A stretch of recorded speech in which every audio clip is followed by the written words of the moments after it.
This is Daily Blast Live. We're talking about what you're talking about. Thrown under the bus. No. Always live, always real, always unpredictable. I'm not okay with that. It sounded good when I thought. Log on and join our live conversation. Yes, I don't like that. You're 100% right. DBL starts right now. 3, 2. Welcome to DBL. It is Thursday, June 13th. We are live, and we're talking about what you're talking about right now. I'm here with Stephanie, Tori, Brandon, and I'm Sam. Let's get started. Reaction is pouring in to a shocking admission by the president. Trump says he'd want to hear dirt on his opponents brought to him by foreign governments like Russia. Here's what he said in an exclusive ABC interview with George Stephanopoulos. I think you might want to listen. There's nothing wrong with listening. If somebody called from a country, Norway, we have information on your opponent. Oh, I think I'd want to hear it. You want that kind of interference in our elections? It's not an interference. They have information. I think I'd take it. If I thought there was something wrong, I'd go maybe to the FBI. Democrats and some Republicans are reacting. Former Vice President Joe Biden tweeted, President Trump is once again welcoming foreign interference in our elections. This isn't about politics. It is a threat to our national security. An American president should not seek their aid and abet those who seek to undermine democracy. And Republican Senator Lindsey Graham tweeted, first, I believe that it should be practice for all public officials who are contacted by foreign government with an offer of assistance to their campaign, either directly or indirectly, to inform the FBI and reject the offer. Tori, put Trump aside from this, because I would, whether it was Joe Biden, whether it was Bernie Sanders, whether it was President Trump, you have Lindsey Graham, you have people saying that this is unconstitutional. It is. It's highly illegal. And I just want to break it down really quickly for people that all of that was a lot of mess. Why is it bad to get information on your opponent from Russia, right? I can't believe I have to actually say that, but some people at this point don't know because the president is saying it's not a big deal. You don't want the United States to be compromised by information, meaning I give you something, that means I have to give you something back. That means you're now compromised. The whole idea of the founding fathers is to protect against foreign adversaries. This would be a foreign invasion. The election laws say it. Christopher Wray, the head of the FBI, just said it a week ago. So let's play this out. Either the president really genuinely doesn't understand how absolutely dangerous this is as a foreign invasion, or he doesn't care. Either way, that's bad for you as an American person. That's not what making America great again is. That's making Trump good, because what you're doing is winning an election, even if the election itself wasn't fair. And I'm sorry, Tori, because I feel as though you're talking directly to me. I know you're talking to some of the American people as well, but at this point, I know a lot of us feel as though it's just like, who cares about, not so much who cares, I don't want to downplay it like that, but it's like, we don't even look at him to be constitutional. We don't look at him to be presidential. I'm looking at it like a businessman standpoint, and in business, you're always looking for leverage. It's all about leverage. So I apologize, to the American people, I apologize to you, because it's like, I know you just broke that down, and I should hold it to a higher standard. I think he speaks for a lot of Americans. And before we do have to move on, so just quickly respond to him, and then we'll move on. And all I'll say is this: it is your duty. People died, bled for you to be able to vote as a black man. You should take that seriously, and you should understand that that is holding our country together. It's a threat to democracy. Don't take this lightly, Brandon. For sure. And I say that to our DBL Nation. It is a threat to our democracy. Thank you. All right, well said. Let's move on to this next story. A major protest in Memphis, Tennessee last night over a police shooting of a young black man. At least 24 officers and deputies were injured. 6 had to be taken to the hospital as demonstrators clashed with police. Patrol cars and a fire station were reportedly vandalized, and 2 journalists were also injured. The chaotic confrontation broke out after U.S. Marshals tried to apprehend a man outside a home. The man, later identified as 20-year-old Brandon Weber, was later shot by police. Here's what officials said about that. While attempting to stop the individual, he reportedly rammed his vehicle into the officers' vehicles multiple times before exiting with a weapon. The officers fired, striking and killing the individual. No officers were injured. I have many thoughts about this one. I would love to hear what you think about it. I'm confused on this one, and you know I'm really anti-guns and even the police being armed, but maybe I'm being naive, but in this situation, I really don't understand what the issue is. This is a man he had a warrant out for his arrest. He rammed into a police officer's car multiple times and then pulled out a weapon. So when I've seen other people being shot before, like there was a woman a few weeks ago that we played that was on the floor and she was shot, I was really upset about that. But in this situation, I don't see what the issue is. What do you mean you don't see what the issue is? Go ahead. I don't get it. What do you mean? Do you have some sort of eyewitness testimony? Do you have cell phone footage of what happened? All you have is what they're saying, and we've seen in the past how police officers or law enforcement can go ahead and hide the truth when it comes to certain things. But why write it if you don't know the answer either? Because people are tired, Tori. Yes. They're tired of it. Amen. Absolutely. The only way we don't do stories on a white person getting shot and killed. Listen, people are sick and tired of black men. In this case, it is not an unarmed young black man being killed by police. Absolutely. So let's backtrack a little bit here, okay? So I'm not condoning the riots. I'm not condoning them at all. But there's a lot of upset and a lot of frustration. So this young man, Brandon Weber, so they're looking for answers. The community's looking for answers because they hear warrants for his arrest. I looked up those arrests. I went through his criminal history. Most of them are traffic offenses. Yes, there is one about brandishing, not a weapon, I'm sorry, paraphernalia, so drug paraphernalia.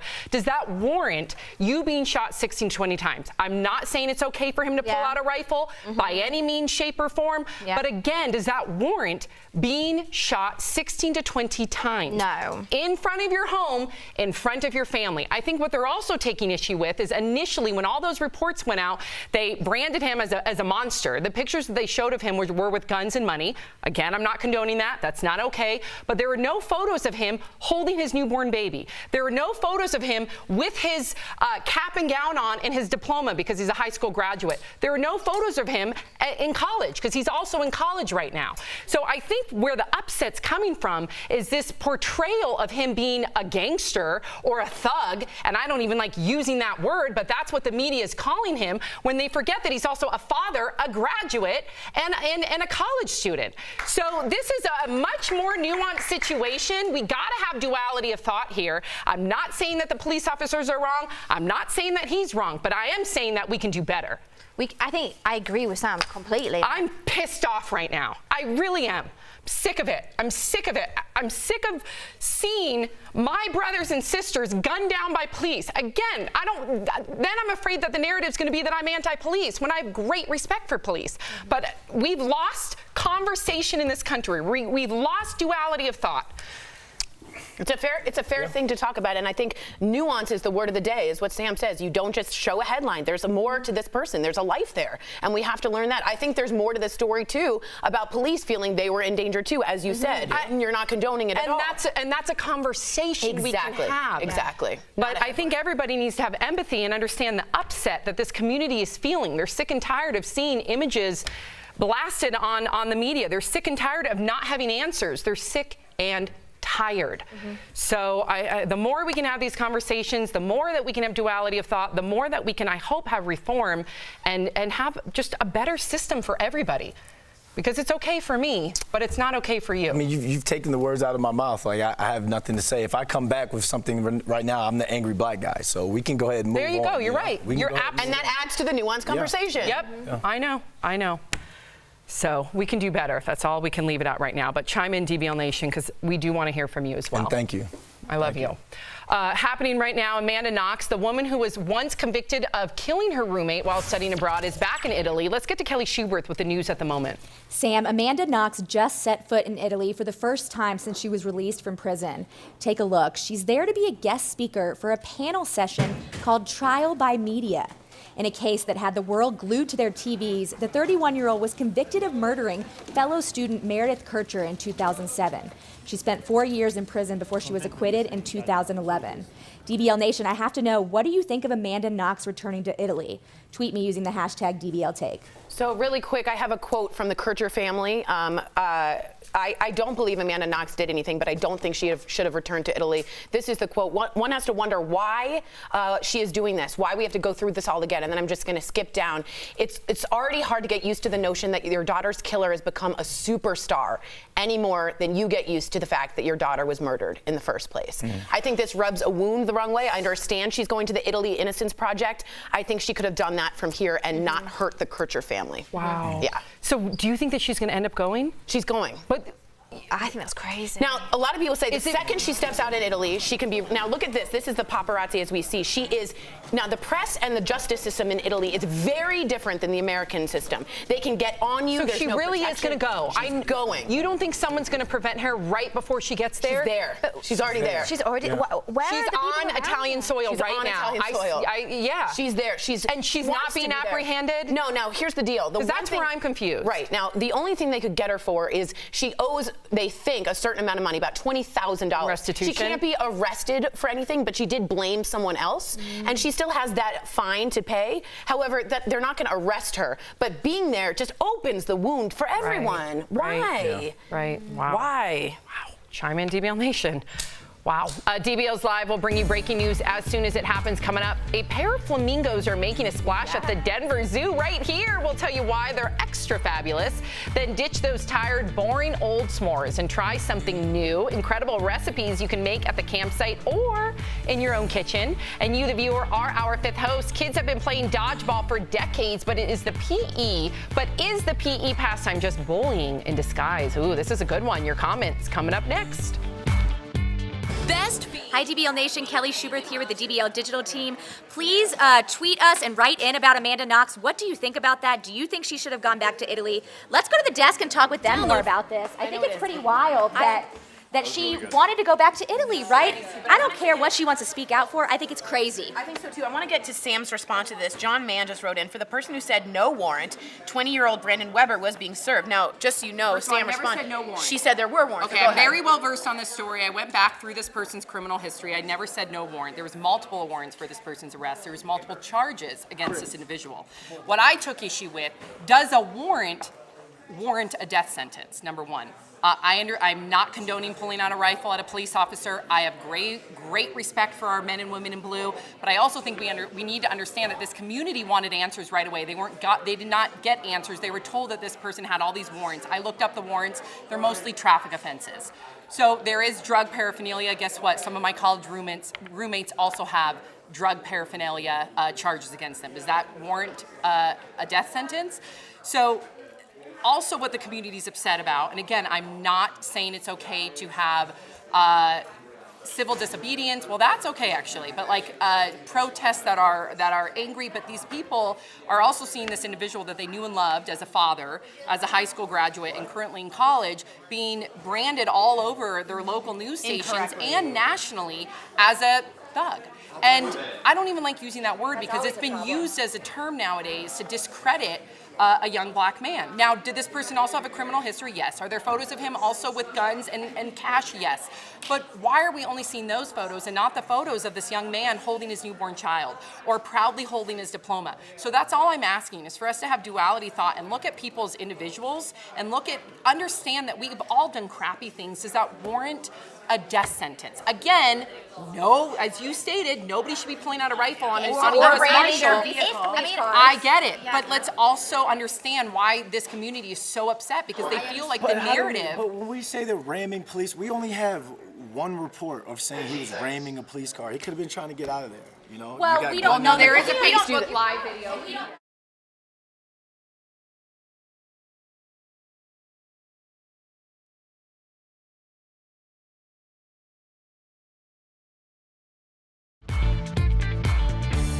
Welcome back to DBL. It's time for Fifth Host, when we talk about what you're talking about. An eye-opening new study claims that dodgeball is a form of bullying. Researchers say it's the only game where the players are the target. They also say it promotes bullying by teaching kids to dehumanize each other because weaker players are targeted and eliminated. But others say it's just a fun game. So DBL Nation, do you consider dodgeball a form of bullying? Ooh, he's already shaking his head. Let's get to these comments. Andrea from Facebook says, the people who feel this way are probably just not athletic. Yay! I feel like I don't know why I clapped that. Yeah. Don't All right, bring that bullies. piece- All right, that's bullying No, in itself. I questioned my clap. I said, I don't know why I clapped to that. Do not bring that PC stuff to dodgeball. Thank you. Next comment. Georgia from Facebook says, when I was in school, kids definitely used this game as a means to target me. So I get it, but I don't think the game was the problem. It was the kids. Interesting. The thing is, when you give kids who have that attitude a small, hard ball and then tell them to pound the other kids in the face with no repercussions, That's not what you're saying, it stinks for the other kids. That's Let me just exactly say. what it is. Here's the deal. I'm just saying, rules. could we not make it a learning moment where we play dodgeball? I get it. You think that's annoying, but kids, their violence in this country has gone up exponentially. Could we not have a lesson at the end or use softer balls? You know what? No more duck, duck, goose then. How about that? Because I feel like Why do duck, you duck, take what I goose say is and bullying, run with it as if I said people. something so crazy? Dodgeball? I simply, Absolutely yeah. crazy. For kids who aren't athletic, Dodgeball. they're getting pounded and kids are laughing at them. No more freeze tag. I want to hear from Bullying. Stephanie. Julia from Facebook says, depending on how you look at it, any sport or game could turn into bullying. We can't ban them all. I don't think that's true. With other games, you do not get a ball and purposely try and hit someone with it. So with basketball, you don't do that. With football and soccer, you don't do that. It's completely different. And I definitely think that the more athletic children use this as an excuse to take out aggression on people maybe they don't like, that aren't as cool in school. Brandon, this is because you are the athletic kid. Look at the size of you. Are you joking? So I'm you're the telling me person like a they're smaller trying to guy? throw the ball at. Yeah, You're not trying to right. throw it at Oh, the- yeah, on that- right. you You're trying to like, get the most you're a moving athletic person target. out. You're like super sporty. Did you ever and play this running. growing up? I hated it. I hated it. I used to write fake notes. I used to be sick. Yeah, I would write fake notes. So you So lied. that's not worth it then. but- Hearing that to me does not. I hear your side, but after hearing that, I didn't like it's it. not I worth wouldn't do it. I Let's don't bring wanna- I don't wanna Yolanda hit in. people. Yolanda from Facebook says, when we played this when I was in school, and it definitely made us tougher, but I don't see a problem with that. We can't coddle our kids all the time. I'm wondering though too, if we're not banning all games, or maybe there needs to be like strict instruction with the game. Maybe there needs to be some more parameters For in anyone place. who's been bullied, Sam, it is a nightmare to play dodgeball. I'm just saying that. yeah. Then why do we It's need the the game that worst bad? day. Then why do we need the game that bad? There you go. Do you really need dodgeball, Brandon? Yes, it's an athletic game to get you moving. You can't play another game. Life comes at you fast, and so does a dodgeball. Those balls There's the message. There's the message. Get out the way. Ludicrous. Move. Get out the way. All right, so let's get to Raquel Villanueva. She has some news at the moment. Raquel.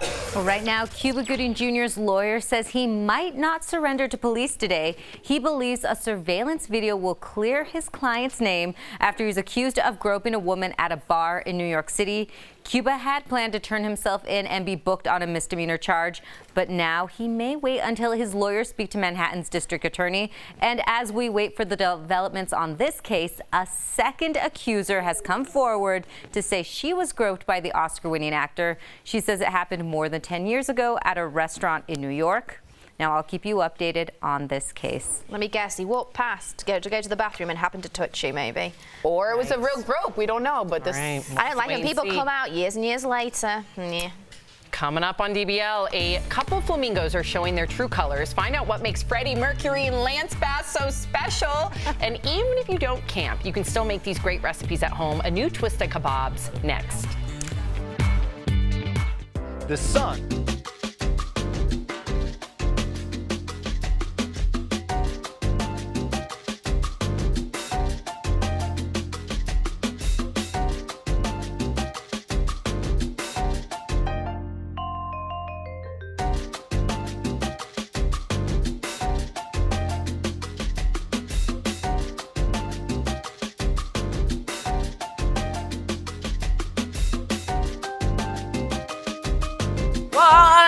What's going on? We are writing in. Michael Loveland says, I get the negative branding, but the incident boils down to pulling a firearm on the police. That is suicidal move. My question, how did things get to this point? It's a great point. We can all argue this and that, and I do completely understand the movement of unarmed black men being shot down and unfairly, and you know I support that, the fight against that. But what I don't like is when someone rams their vehicle or pulls a gun. That to me is a you can't allow the police to have to think about it. They're trained to do it. They do it. The U.S. Marshals take them down. That's their job. So that's where I get really confused, because if you pull a firearm, you're done. To me, you're done. On our men and women in the service, you're done. I can't. It doesn't matter what you did, what you didn't do. You pull a firearm, you're done to me. So would love to hear you. Although I do want to hear more about this person as a three-dimensional human being. If you guys remember too, we were talking about O.J. Simpson. It was 25 years ago. He got they darkened his face at Time Magazine, the cover, and that's just some of the things you play with in the media, the optics. So it's interesting. Let me know what you guys think. Thanks.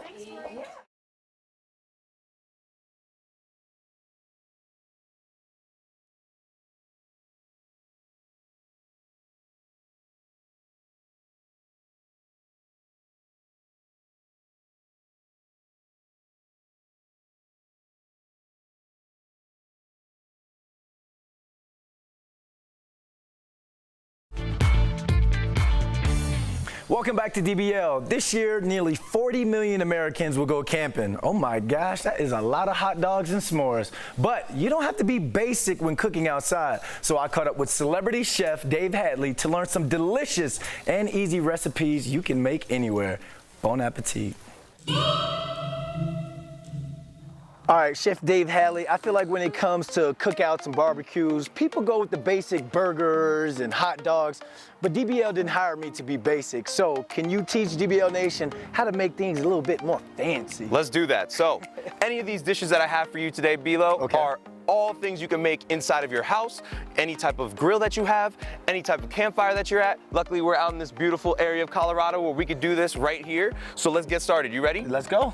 First thing, what I got here, I have some potatoes, I got some cheese, bacon, salt and pepper, a little bit of salsa that you get anywhere, and tagine seasoning. What we're gonna do, Bilo, is you're gonna take a little bit of those potatoes, you're gonna add it right to this aluminum foil. Just take that whole thing, add it to that little foil, dump it right in there, real easy. These have been already pre-cooked for you. We're gonna add a little bit of that butter, a little salt and pepper. How much of the butter? All of it? All that butter. You want all that butter, right? Let's put it all good in flavoring, good seasoning. We're gonna take a little salt and pepper. Make sure you're seasoning that. I'm gonna throw a little bit of this salsa inside. Okay. Shake it like a salt shaker.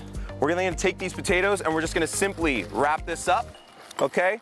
And all we're gonna do is let this sit inside of our coals, right in our fire right here, okay? All right, Chef, that was nice, that was quick, that was easy. So easy. What's next? All we're doing is we're creating nice little chicken skewers, okay? That chicken is marinated inside of a sesame ginger dressing with a little bit of soy sauce. And all we're gonna do is we're gonna place this, go ahead, Bilo, you're gonna place that right on side of the grill, facing right where the heat is, right here. Go ahead. Beautiful. You just hear that nice sizzle, right? I love the sizzle. Hear that nice sizzle? And now what we're gonna do, just to give it some nice flavor, is we're gonna take a little bit of fresh orange, and we're gonna squeeze that right on top of there. All that citrus is gonna help cook that chicken really nicely and give it a nice flavor. All right, Chef, so we got the potato roasting, we got the chicken grilling, but one thing the Londons love when it comes to a cookout is sweet. S'mores. I have some toasted coconut with a little bit of s'mores dip. That's what we're gonna make right now. First things first, I'm gonna take your milk chocolate, and that's gonna just get layered right at the bottom of our cast iron, okay? As you see, the chocolate's already melting. I'm gonna take some Bailey. Take some Baileys, all right? That's gonna all go in there. Actually, if you wanna drink some, you can take some. Now I'm just making sure my uncle doesn't get that. Then I'm taking some of these vanilla wafers, okay? All these wafers are gonna go inside. Go ahead, B. You could take some, you could do some yourself. Take some of those marshmallows. Take some of the marshmallows. And you know already what to do. We're gonna let this kind of cook in our campfire right here for about 5 to 6 minutes. Let all of those things melt. All right, Chef, I feel like these 3 recipes are game changers this year when it comes to camping, when it comes to even cooking in my own house. So if you want to learn these recipes, head on over to dailyblastlive.com/recipe. Excuse me, now's the time where I really get down and dirty. Oh my gosh, those s'mores. Everybody say no basic. No basic. No basic. We'll be right back. No basic. Promotional consideration is brought to you by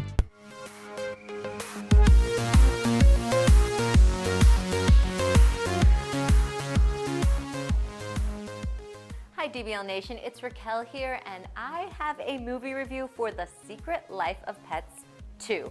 Now, I saw the first one and thoroughly enjoyed it, and if you're thinking about taking your kids or grandkids to see the sequel, I have some things you need to know. So first up, if you have little kids, it could be kind of scary. Like, I know when I was 5 years old, I was terrified of dark spaces and growling animals, and you're gonna get a lot of that in this film. So if they're really scared of sudden noises and the dark, just kind of prepare them for that, or if you kind of sense that scene coming up, make sure they're okay, just in case, because when you're in a movie theater and the setting's darker, it's different than when you're at home and they know they're in a safe space. That whole ambiance can kind of scare them. But other than that, I wanted to say that it's a funny film. It has all the jokes. Kevin Hart's in it. Tiffany Haddish is in it this time. And I think the coolest appearance has to be from Harrison Ford. He is the coolest dog you can ever imagine. He is just as cool as Han Solo, as Indiana Jones, and as Rooster, the dog. So I gotta give them credit for doing that. The one objection I have to it is that they portray wolves unfairly. That has just been such a stereotype that's happened in stories from thousands of years past, and they fall into it again. So if you watch it, I think afterwards maybe take your kids aside and tell them that wolves really don't deserve that bad of rap, and I just am sad that they went that route, and I just want to alert people to that. But other than that, if you like the first film, the jokes are there. Everything that you liked about it will be there, and I say go see it for some laughs.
Welcome back to DBL. DBL here is celebrating Pride Month, and nowadays the celebration is getting even more family friendly. The TV show My Little Pony is joining the wave of children's programming, introducing the idea of same-sex couples. The cartoon is revealing that characters Aunt Holiday and Lofty are raising a little Scootaloo in a loving lesbian relationship. The new episode airs this Saturday in on Discover Family. Now, this photo that we're showing, don't worry, we're going to get to it.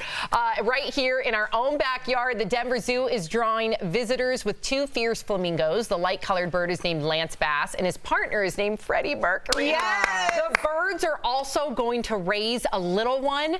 These flamingos are not only gay, they are also two different species. Oh, I you love said that. fierce wrong. Flamingo! You guys say fierce. Fierce. Yeah, for the flamingos. Flamingo! I can't wait to go see them. Oh, I can't wait. Right here. What a great tourist attraction that'll be. Yeah. Love, love, love. 2.5 flamingos. I love it.